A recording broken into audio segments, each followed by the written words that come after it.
Explain check सबको welcome करता है। आज हम एक्सप्लेन करने वाले हैं ड्रैकुला अनटोल्ड को। तो मूवी स्टार्ट होती है और हमें एक इलाके के बादशाह को दिखाया जाता है जो काफ़ी ज़्यादा उम्र का नहीं होता और वो काफ़ी बहादुर होता है। सब इससे बहुत ज़्यादा प्यार करते हैं। इस बादशाह का नाम विलेड है। वो मामूल के मुताबिक जंगल में जाता है जहाँ पर इसे अपने दुश्मन ममालिक के किसी सिपाही का हेलमेट मिलता है जिसको देख कर ये समझ जाता है कि दुश्मन के लोग इसके मुल्क में घुस आए हैं।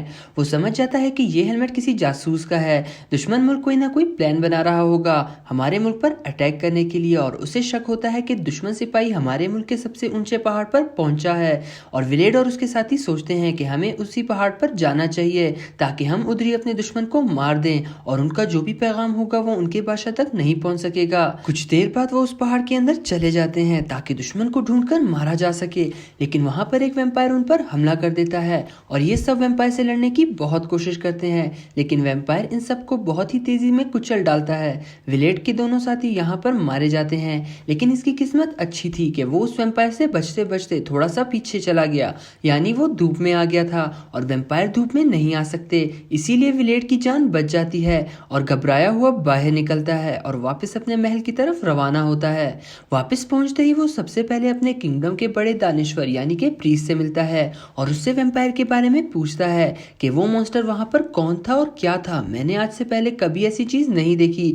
प्रीस्ट बताता है कि उस पहाड़ पर एक ड्रैकुला रहता है जो खून का प्यासा है और तुम्हारे साथियों को उसी ने मारा है और उनका खून पी लिया होगा।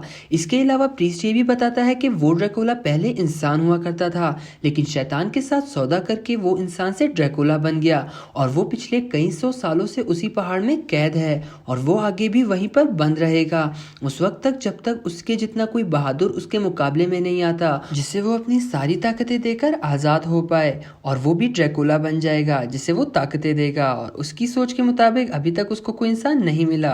सारी बातें सुनने के बाद विलेड कहता है कि ये बातें किसी को पता नहीं चलनी चाहिए क्योंकि कुछ बातों का पता ना होना ही ब्लेसिंग होती है। कुछ वक्त गुजरता है और विलेड और उसके साथी महल में खाना खा रहे होते हैं और उसी टाइम दुश्मन मुल्क का एक सिपाही महल में आ जाता है। उसका दुश्मन मुल्क तुर्की होता है जो उस वक्त का सबसे ताकतवर मुल्क था और वो सारे तमाम छोटे मुल्कों से हर साल कुछ ना कुछ रकम वसूल किया करता है जिसके बदले तुर्की इन लोगों पर हमला नहीं किया करता और इन्हीं मुल्कों में विलेड का मुल्क भी शामिल है।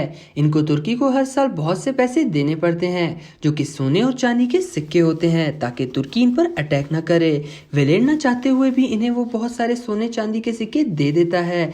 ये बंदा सोने और चांदी के सिक्के तो ले लेता है, लेकिन वो उसके अलावा भी एक और डिमांड करता है और वो कहता है कि इन सिक्कों के अलावा तुम्हारे मुल्क के नौजवान भी चाहिए जिन्हें हम ट्रेनिंग देके अपनी आर्मी का हिस्सा बनाएंगे। विलेड कहता है कि हम अपने लोग तुम्हें नहीं दे सकते, ये ट्रेडिशन बहुत पहले हुआ करते थे जो कि अब खत्म हो चुके हैं। तुम अपने सिक्के लो और यहाँ से चले जाओ और मैं तुम्हारे बादशाह से खुद बात करूंगा। कुछ दिन बाद विलेड तुर्की के बादशाह से मिलता है जिसका नाम महमद है। यहाँ पर वो दोनों इस बारे में बात करते हैं पर महमद इसकी बात नहीं मानता और वो कहता है कि मुझे 1000 आदमी हर हाल में चाहिए जिसमें तुम्हारे बेटे का नाम भी शामिल है। और इन सब बातों पर विलेड गहरी नजर डालता है और फिर बहुत गुस्सा हो जाता है। बाहर निकलते ही वो तुर्की के कुछ सिपाहियों को अपनी तलवार से मार देता है क्योंकि ये सब वो सिपाही थे जो इसके बेटे को लेने के लिए आए थे, लेकिन विलेड नहीं चाहता था कि उसके बेटे को कोई उससे जुदा करे। विलेड का एक करीबी साथी उसके पास आता है और कहता है कि ये तुमने क्या किया, तुमने महमद के आदमी मार डाले, महमद इसका बदला लेगा और वो हमारे मुल्क पर हमला करेगा और हम सबको मार देगा। लेकिन विलेड कहता है कि मैं कोई ना कोई हल जरूर निकाल लूंगा और अपने मुल्क की हिफाजत करना जानता हूँ। और ये कहकर वो अपने घोड़े पर बैठता है और उसी वैम्पायर वाले पहाड़ पर जाने लगता है।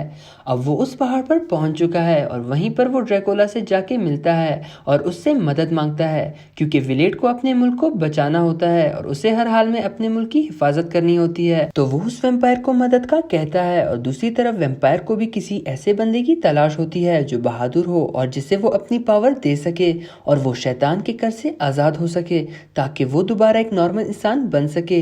यहाँ पर दोनों को एक दूसरे की जरूरत थी, इसीलिए वैम्पायर खुद को काटकर उसे अपने खून के कुछ कतरे पिलाता है और वो बताता है कि ये खून पीते ही मेरी सारी पावर्स तुम में आ जाएंगी और तुम इतने पावरफुल बन जाओगे कि दुश्मन की बड़ी से बड़ी फौज भी तुम्हारा कुछ नहीं बिगाड़ सकेगी, तो तुम सबको बहुत आसानी से शिकस्त दे दोगे।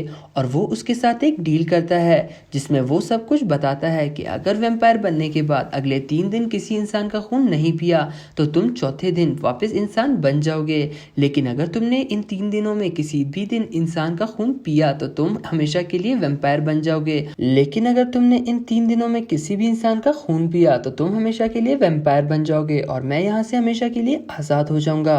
विलेट को अपने मुल्क के दिफा के लिए कुछ भी करना था, इसीलिए वो इसकी ये डील एक्सेप्ट कर लेता है और खून को पी लेता है और खून पीते ही वो वैम्पायर बन जाता है और वहीं बेहोश हो जाता है।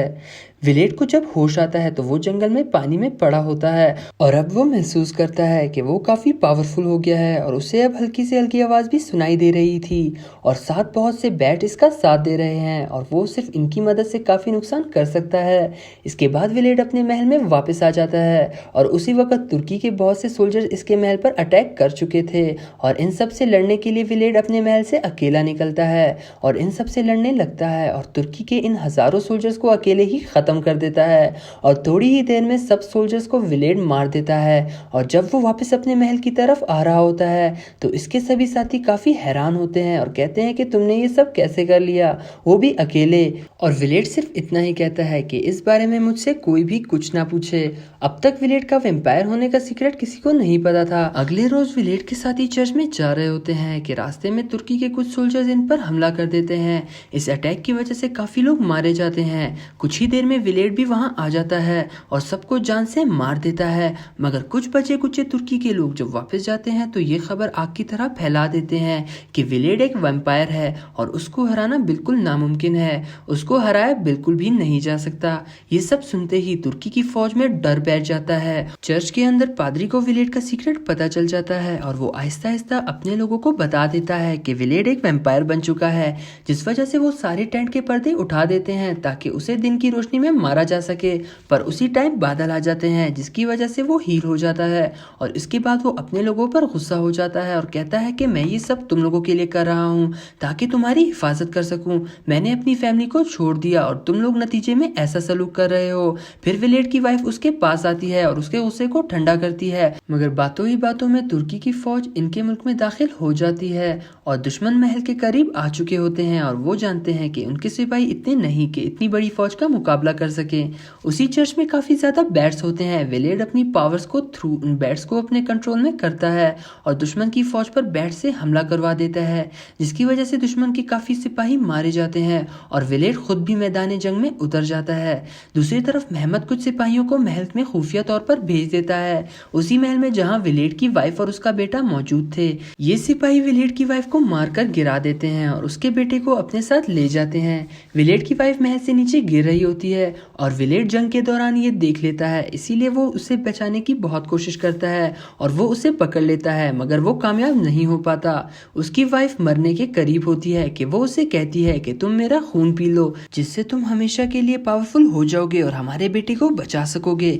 विलेट के वैम्पायर वाला आखिरी दिन होता है। अगर उसने आज के दिन किसी का खून ना पिया तो वो वापस इंसान बन जाएगा, इसीलिए वो ना चाहते हुए भी बहुत रोने के बाद अपनी वाइफ का खून पी लेता है और खून पीते ही वो हमेशा के लिए वैम्पायर बन जाता है। और अब डील के मुताबिक उस पहाड़ में रहने वाला बूढ़ा आदमी अब मजीद वैम्पायर नहीं रहा और आजाद हो चुका है। सीन शिफ्ट होता है और हमें विलेट अपने जख्मी साथियों के पास आता हुआ दिखाई देता है और उन सबको अपना खून पिलाता है, जिससे वो भी इसकी तरह पावरफुल हो जाते हैं और दुश्मनों को उधर ही हरा देते हैं। बाद में विलेट अपने बेटे को छुड़वाने के लिए मेहमद के जंगी कमरे में घुसता है, जहां मेहमद ने हर तरफ काफी चांदी के सिक्के रखे होते हैं और वैम्पायर्स की ताकत चांदी की वजह से कम हो जाती है, इसीलिए विलेट को यहाँ इंसानों की तरह फाइट करनी पड़ती है और किसी तरीके से विलेट मेहमद को हरा देता है और जान से मार देता है। बाहर निकलकर विलेट अपने साथियों से पूछता है कि कितने लोग बचे हैं, तो वो कहते हैं कि सबके सब मारे गए सिवाय आपके बेटे के, यानी अब इसके साथी विलेट के बेटे का भी खून पीना चाहते हैं और विलेट ऐसा नहीं चाहता था कि उसके बेटे को कोई वैम्पायर बनाए। और जब इसका साथी इसके बेटे की तरफ बढ़ता है तो वो उसे नेज़े पे चढ़ा के मार देता है। वहीं प्रीस्ट आता है और विलेट अपने बेटे को उसके साथ भेज देता है ताकि वो महफूज रहे। ये वक्त दरअसल दिन का होता है जिसे विलेट ने अपनी ताकत से रात में बदला होता है और अपनी ताकतों को इस्तेमाल करके वो सारे बादलों को हटा देता है और दिन की रोशनी में सारे वैम्पायर जलने लगते हैं और मर जाते हैं और विलेट खुद भी वहीं पे जल के राख हो जाता है। बाद में विलेट के बेटे को ट्रांसिल्वेनिया का बादशाह बना दिया जाता है और आखिरी सीन में हम देखते हैं कि चर्च के प्रीस्ट आता है और विलेट को अपना खून पिलाता है, जिससे विलेट दोबारा जिंदा हो जाता है।